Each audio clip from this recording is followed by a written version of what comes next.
Good evening. Laura Donnelly here with Strange and Interesting Times, day 177.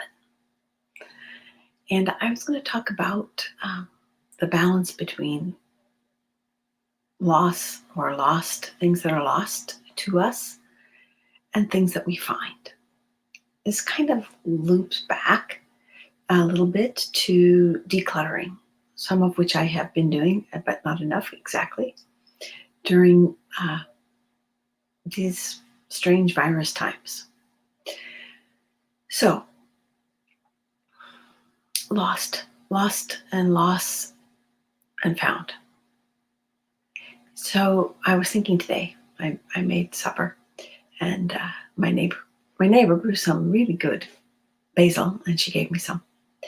So I made pesto because she gave me a lot actually, and I love to make pesto, and it freezes really well. And then in the middle of winter, it's such a happy memory of summer to have pesto with dinner, kind of like a side dish or something. So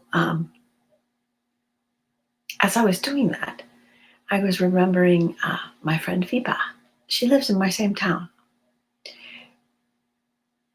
Well, actually, she lives out of town to the northeast, and I live out of town to the southwest.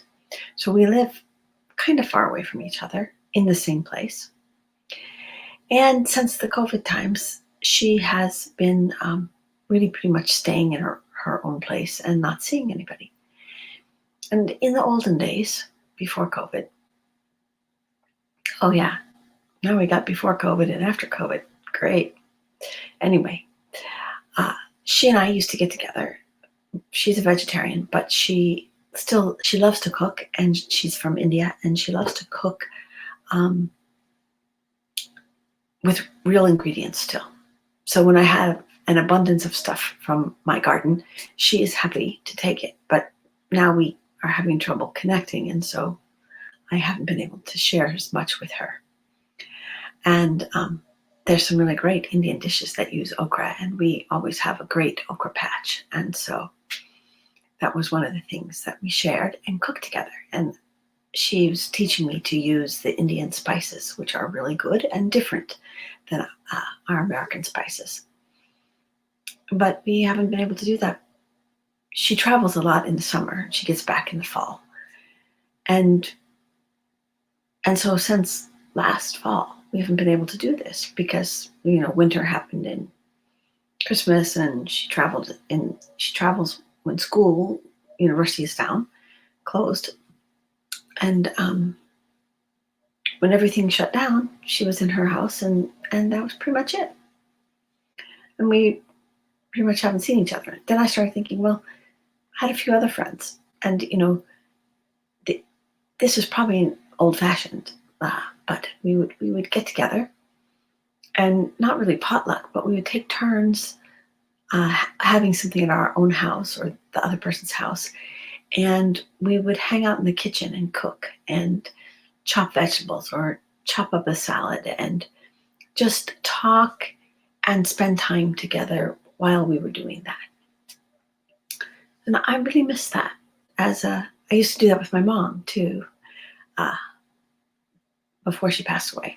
It was a really fun way to do something together that had meaning and purpose, even when she was really old and doing a lot of things wasn't something she wanted to do much of anymore.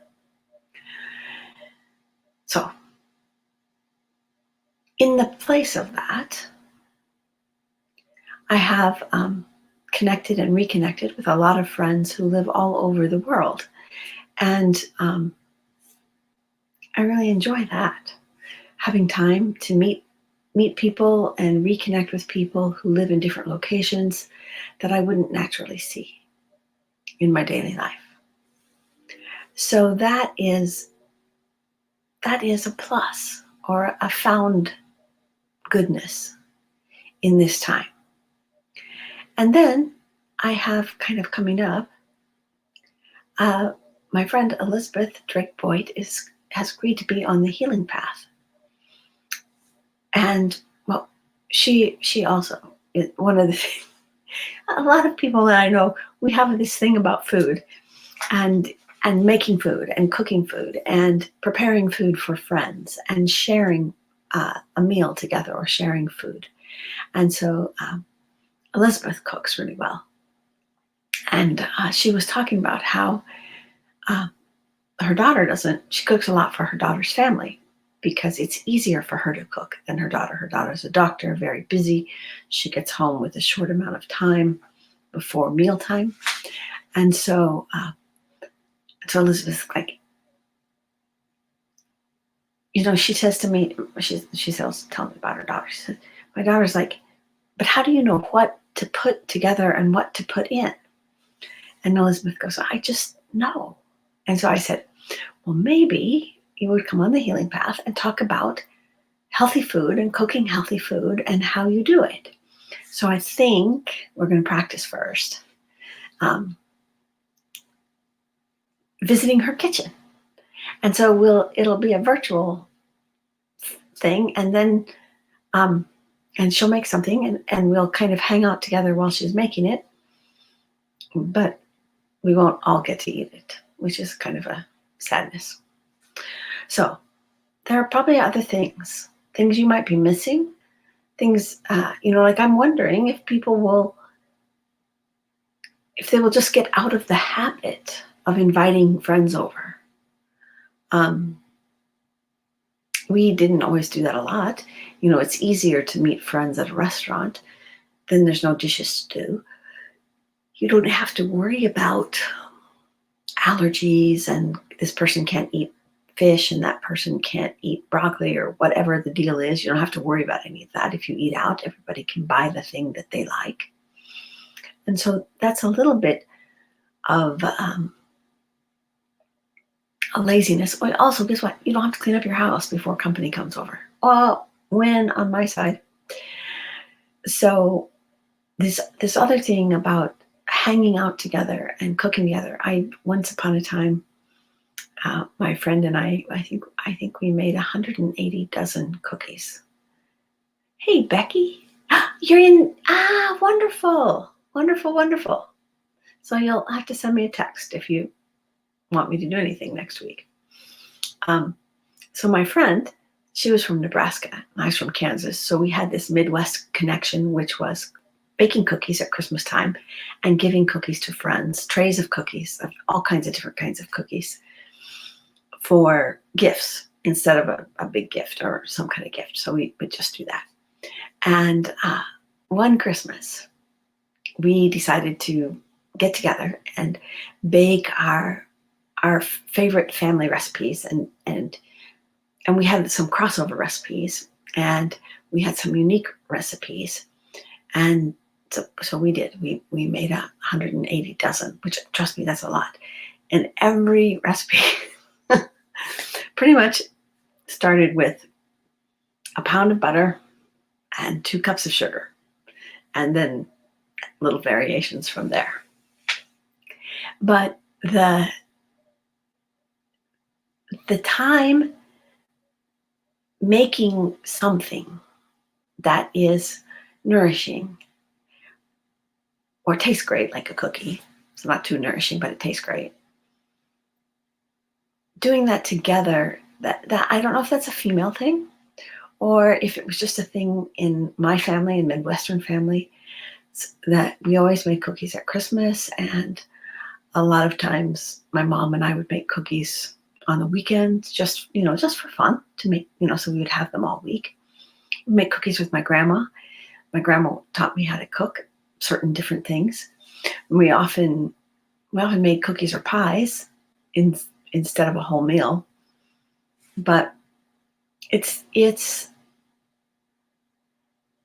think it's something when I lived in New York that I did. My brother lived across the street from me, so he and I would cook together sometimes. And it's just an enjoyable way to spend time. So when I have Elizabeth ready, we will announce on the healing path that that's going to happen. And I have another really exciting thing is I'm taking the healing path conversations and turning them into a podcast. Whoa. So you can listen to it on your phone, you can listen to it in your car, you can listen to it anywhere you normally listen to a podcast.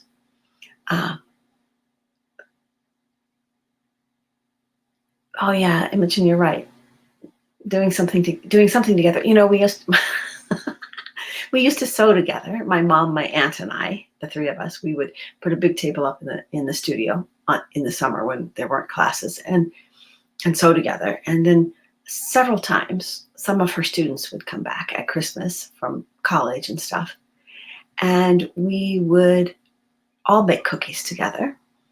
And one of her students, Rita, she also sewed a lot, and she came back several times and helped us.